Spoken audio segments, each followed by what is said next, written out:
We continue our Decision 2014 coverage with another look at the top races. The big winner of the night is Midland University President Ben Sasse for U.S. Senate. Take a look at some other results for sure. Bring them up right now if we can. We're going to start off. We should be starting with the governor's race, and it looks like we're having some technical difficulties, but like we told you earlier, it's a very close race right now between John Bruning and Pete Ricketts, and we'll see if we can get those results just on our laptop here and read you some of the closest ones. Looks like they should be up for you now for the Senate race. We'll start with that first. Ben Sasse, 48%, and we just saw Lauren Conley live out there tonight in Lincoln. We just had an interview with him after he gave his acceptance speech in Lincoln tonight, and he took the lead there, as you can see, with nearly 50%. Moving on, the Senate Democrat, he'll face off against Dave Domino with 71%, and he beat over Larry Marvin with 29%.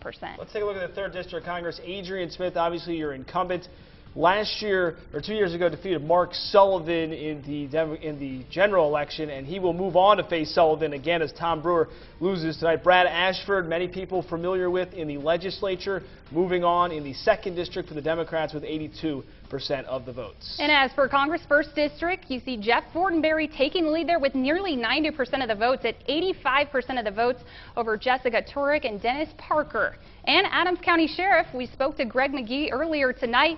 He will hold the reins once again with 80% of the votes over Rick Hallett. And let's take a look at the Hastings School Bond. Chris Shook, I mentioned that as well.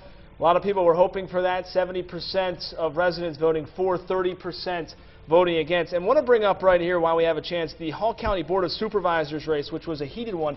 Bob McFarland and Jane Richardson. We have the numbers here right now. And last check, 58% for Jane Jeffrey Richardson over Bob McFarland, who currently serving on that board, replacing Jane Jeffries' father, Bud Jeffries, who passed away in 2011. That's right, and we will update that again, too, once we get those final results, too. And also for the school bond vote, Superintendent Craig Couts will be on the morning show tomorrow morning on News 5 Today. Otherwise, here in central Nebraska, 3 candidates are vying for the seat for Grand Island mayor. 2 of those candidates will move on. So far, last check, it looked like it would be Chuck Hasse and Jeremy Jensen. News 5's Kelly Baumgartner talked with Jeremy Jensen, but first, let's look at those results right there. As of right now, Jay Vavrichek, the incumbent, in 3rd. As we said, 2 of the 3 will move on, Hasse and Jensen. Here's what Jeremy Jensen had to say earlier tonight.